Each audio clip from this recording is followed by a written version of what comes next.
ইংরেজিতে একটা কথা আছে, লাভ does not keep A record of রং। ভালোবাসা কখনো ভুলের হিসাব রাখে না। আপনি যখন ভালোবাসা দিয়ে ভালোবাসার আবরণ নিয়ে এগিয়ে যাবেন, আপনার সেই ভালোবাসার আবরণের উষ্ণতা সবাই নিতে চাইবে, এটাই স্বাভাবিক। যখন আপনার ইরানে রেভলিউশন হয়েছিল এবং মিশরে যখন মুরসিকে পদচ্যুত করা হয়েছিল, এবং যখন আপনার তুরস্কে এরদোগানকে সরানোর প্রচেষ্টা করা হয়েছিল, সেদিন বুলেটের বদলে আমার মুসলিম মায়েরা ফুল বিছিয়ে দিয়েছিলেন। যখন তারা বুলেট ছোড়ার জন্য পুলিশরা আগাচ্ছিল, তখন আমাদের মায়েরা তাদের আঁচল থেকে তাদেরকে ফুল উপহার দিয়েছিলেন। সেদিন বুলেটগুলো ফুলেতে পরিণত হয়ে গিয়েছিল।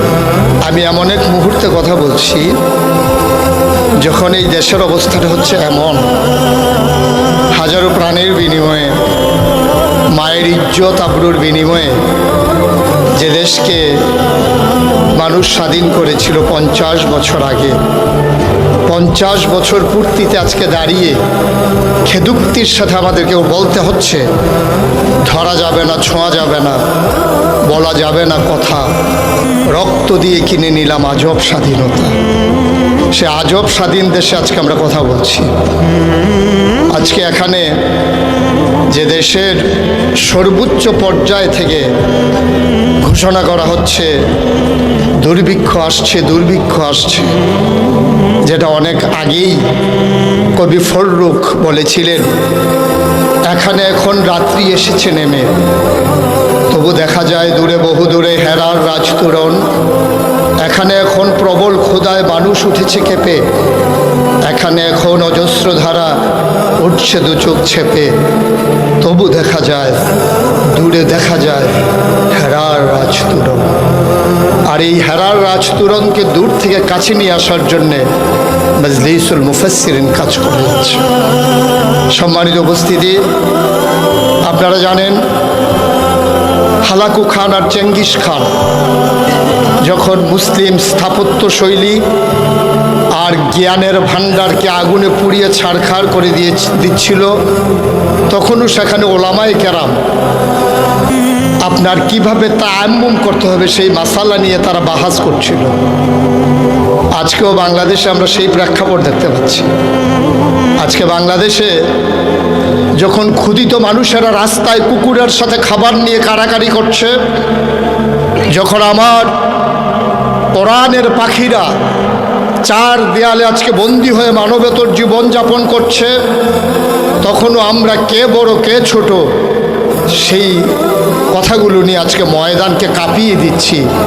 তাদের ব্যাপারে আমাদের হৃদয়ের কোনো অনুভূতি নাই, দু চোখে দুফোঁটা অশ্রু নাই। আমরা আজকে সেই মুহূর্তে কথা বলছি যখন আন্তর্জাতিক পর্যায়ে গোটা বিশ্বের মুসলমানদেরকে ধ্বংস করার দেওয়ার জন্যে, ডেস্ট্রয় করে দেওয়ার জন্যে, আজকে যখন পৃথিবীর সকল তাবৎ পরাশক্তি ধর্মীয় বিভেদ ভুলে গিয়ে হিন্দু, বৌদ্ধ, খ্রিস্টান সকলে মিলে এক হয়ে গেছে মুসলমানের বিরুদ্ধে, যখন ওরা সবাই মিলে এক আর আমরা বিভেদের রেখা টেনে আমরা যারা এক হওয়ার কথা ছিল আমরা হয়ে গেলাম অনেক। এটাই হচ্ছে বাস্তবতা। বন্ধুগণ, আজকে আমাদেরকে যদি নিজেদেরকে ঝালাই করে নিতে চাই, কথার ফ্রেমে আবদ্ধ না করে বাস্তবতায় নিজেদেরকে যদি পরীক্ষায় উত্তীর্ণ করতে চাই, অন্তত যে বিষয়গুলো আমাদের করা দরকার, কোরআন সুন্নাহকে নিজের জীবনের সাথে মিলিয়ে নেওয়া, কোরআন সুন্নাহকে নিজের জীবনের সাথে মিলিয়ে নেওয়া।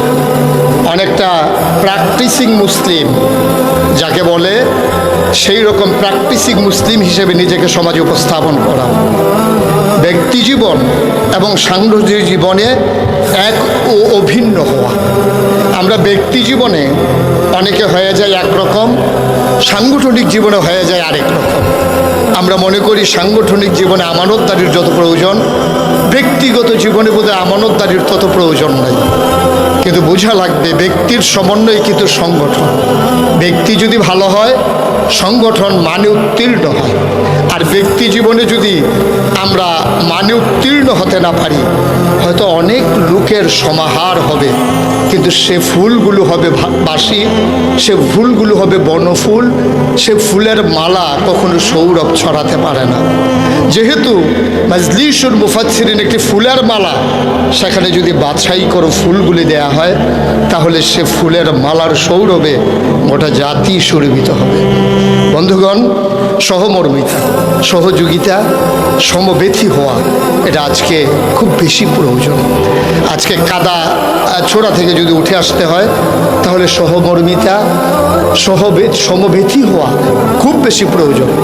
কারণ ইংরেজিতে একটা কথা আছে, লাভ does not keep A record of রং। ভালোবাসা কখনো ভুলের হিসাব রাখে না। আপনি যদি আপনার ভাইকে ভালোই বাসেন, তার ভুলটা আপনি দেখবেন না, আপনি দেখবেন তার ভালো দিকগুলো উঠিয়ে এনে তার ভুলগুলোকে শুধরে দেওয়া।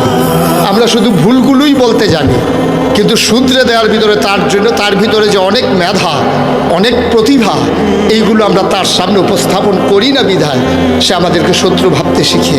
সুতরাং আমরা যদি আয়নার মতো হয়ে ওই যেমনতর ছোট্ট একটা গোটা গালের ভিতরে হয়েছে, আয়না যেমন বড় করে দেখায় না, আমিও তুলে ধরতে গেলে যেন বড় করে না তুলি, ঠিক যতটুকুন এতটুকুনই যেন বলি, তাহলে সে আমাকে সহমর্মী, সমবেথী মনে করবে।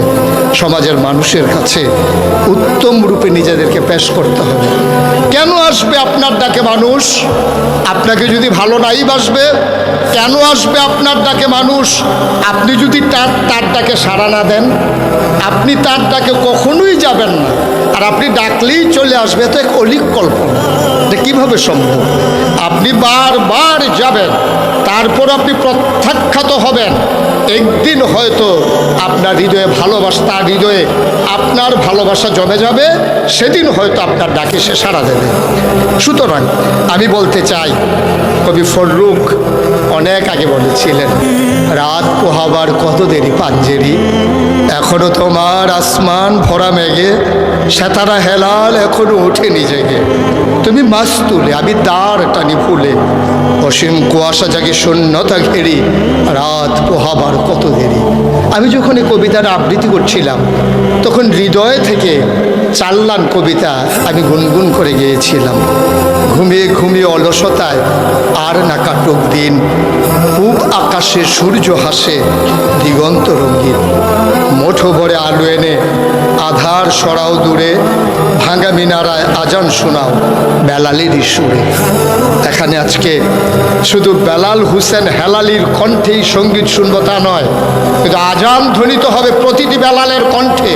সবাই আমরা বেলাল হয়ে যাই, ভাঙা মিনারায় উচ্চ কণ্ঠে আমরা সবাইকে ডেকে জানিয়ে দেই, আমরা ছিলাম, আমরা আছি, আমরাই থাকব সব। তাহলেই সার্থক হবে আজকের এই আয়োজন। তাহলে আজকের এই সকালের ঘুম, এই না ঘুমানো, নির্ঘুম সকাল কাটানো, তাহলেই সার্থক হবে, সুন্দর হবে। আসুন সবাই মিলে এগিয়ে আসুন।